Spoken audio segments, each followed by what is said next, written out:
कौवा समझते हैं ना सारे, क्रो होता है। वो एक पेड़ की डाली पे बैठा होता है, नीचे से एक साधु जा रहा होता है। उस साधु को कुछ पानी जैसा मटेरियल अपने बाद कंधे पे लगा हुआ मिलता है। वो ऊपर झांकता है, वो देखता है कि कौवा जो होता है वो रो रहा होता है। तो साधु को बड़ी दिलचस्पी होती है पूछने में। वो पूछता है कौवे को, हाँ भाई कौवे क्या प्रॉब्लम है तुझे, तू क्यों रो रहा है? तो कौवा आंसर देता है कि साधु जी मेरी तो जिंदगी ही बहुत बेकार है। एक तो भगवान ने मुझे काला रंग दिया, दूसरा ये जो मनुष्य है ये मुझ पे गलत तरीके से अपराध लगाता रहता है कि ये कौवा बेकार है, इन्होंने अपने दिमाग में बिठाया हुआ है, काव काव करता है और समझ लो नेगेटिविटी शो करता है हमारे घर के अंदर अगर कौवा हमारी छत पे बैठेगा तो। मैं तो इन्हें श्राद्ध के दिन याद आता हूं, उसमें भी मुझे अपना जूठा खिलाते हैं ये लोग। मेरी तो बस समझो भगवान ने एक कोई पैदा करने का मकसद ही नहीं छोड़ा है, मुझे इस धरती पे आने का मकसद ही नहीं दिया कि मेरे को बस ऐसे ही फेंक दिया इधर।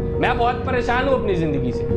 तो जो साधु होता है वो कहता है यार ये तो बड़ा परेशान है, इसकी दुविधा को मुझे हल करना पड़ेगा। साधु कहता है मैं तुझे जो चाहेगा वो बना दूंगा, तू बोल क्या बनना चाहता है तू। तो कौवा 2 मिनट सोचता है, वो कहता है मुझे हंस बना दो सर, हंस बना दो साधु जी, मुझे हंस बना दो। हंस क्या गोरा रंग है उसका, पानी में तैरता है मस्त, मुझे बहुत पसंद आया हंस, हंस बना।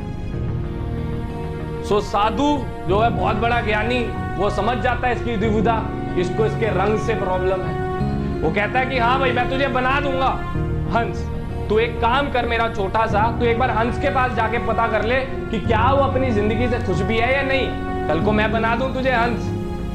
तो वो जाता है, कौवा जाता है हंस के पास। हंस को कहता है हाँ भाई हंस तू तो बहुत खुश होगा, क्या गोरा रंग बनाया है तेरा।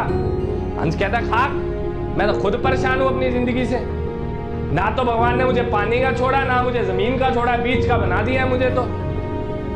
और मेरे गोरे रंग से क्या फर्क पड़ रहा है, लोग मेरी फोटो तो खींचते हैं, मुझे समझ में नहीं आता पानी की खींच रहे हैं मेरी खींच रहे हैं। तो कौवा बेचारा परेशान हो जाता है, हंस तो खुद ही परेशान है। तो साधु जाता है दोनों के पास, हाँ भाई दोनों दुखी हो? वो कहते हैं हाँ जी महाराज हम दोनों दुखी हैं।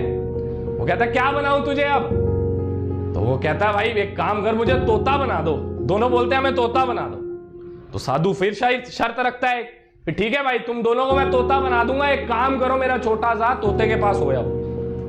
वो लोग तोते के पास दौड़ दौड़ के जाते हैं, तोते से पूछते हैं हाँ जी आप तो बहुत खुश हो गए यार, तेरा तो मस्त ग्रीन कलर है, कितना सुंदर कितना प्यारा तेरा रंग है, तुझे तो लोग बादाम तक खिलाते हैं, तू इंसानों की एक्टिंग करता है, बहुत अच्छा, तुझे पालते हैं लोग, पालतू जानवर है तू।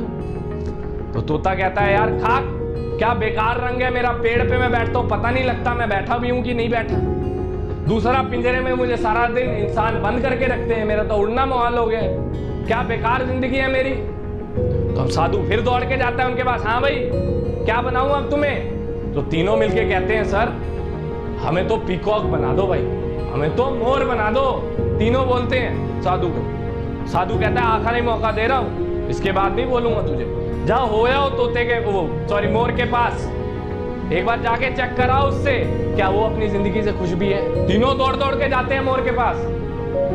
मोर भाई तुझे तो नेशनल बर्ड बना दिया गया है, और क्या चाहिए तुझे इतनी जिंदगी से, क्या मस्त तू नाचता है जब बारिश आती है पंख खोल के, ठीक है कई जगहों पे तो तेरी पूजा भी करते हैं लोग, तो तू तो बहुत खुश होगा। तो मोर उनके पास आता है, तो कहता है आवाज आ रही कुछ? तो सारे बोलते हैं हाँ आ रही है आवाज। फिर करता है आवाज आ रही है कुछ? वो कहते हैं हाँ आ रही है। वो कहता है ये आवाज जो आ रही है ये हंटर्स की आ रही है जो मेरा शिकार करने के लिए आ रहे हैं। कल इन्होंने मेरी माँ को मार दिया था, उसके जिस्म से एक एक पंख निकाल कर दुनिया भर में ये बेचेंगे। तो मैं क्या, मुझे तो ये नहीं पता कल मैं जिंदगी में रहूंगा अपनी या नहीं रहूंगा इस दुनिया के अंदर, कल ये भी नहीं पता मुझे, तो क्या फायदा है ऐसी जिंदगी का। तो वो कहता है कौवा पूछता है यार सारे परेशान है। तो कौवा मोर से पूछता है, वो कहता है यार कौन सबसे ज्यादा खुश है, मतलब कौन सबकी सबसे बढ़िया जिंदगी किसकी है? वो कहता है कौवे की सबसे बढ़िया जिंदगी है। एटलीस्ट तुझे ये तो पता है कि तेरी कल मौत नहीं होने वाली, तुझे ये तो मालूम है कल तेरा शिकार नहीं होने वाला। तो इसका जो मेन मकसद अब स्टोरी का जो जस्ट निकल के आया है, उसका मतलब ये है कि आप अपने आप को किसी और से कंपेयर मत करो। फलाने के पास इतने रिसोर्सेज हैं, उसके माँ बाप इतने रिच हैं, जो मर्जी बेस्ट इंस्टीट्यूशन में उसको पढ़ा देते हैं, बेस्ट किताबें उसको दिला देते हैं, ये वो एसी वाले रूम में पढ़ रहा है। तो अपने आप को किसी से कंपेयर मत करो। हर कोई इंसान अपनी लाइफ में किसी ना किसी प्रॉब्लम से जरूर डील कर रहा होता है, चाहे वो बिल गेट्स ही क्यों ना हो। अगर आप पैसे को मोटिवेशन देख रहे हो उधर, तो चाहे बिल गेट्स ही क्यों ना हो, कोई ना कोई प्रॉब्लम से हर एक आदमी इधर डील कर रहा होता है। तो अपने हालातों से लड़ना सीखो, इंस्टेड कि आप किसी और की जिंदगी को अपने आप इमेजिन करके देखो कि हाँ यार ऐसा होता तो वैसा होता। ये इमेजिनेटिव वर्ड से अपने आप को बाहर निकालो और जो प्रेजेंट में जियो, इसमें मेहनत करो। कंपैरिजन नहीं करना किसी से कि उसके पास ऐसा था तो ऐसा हो गया।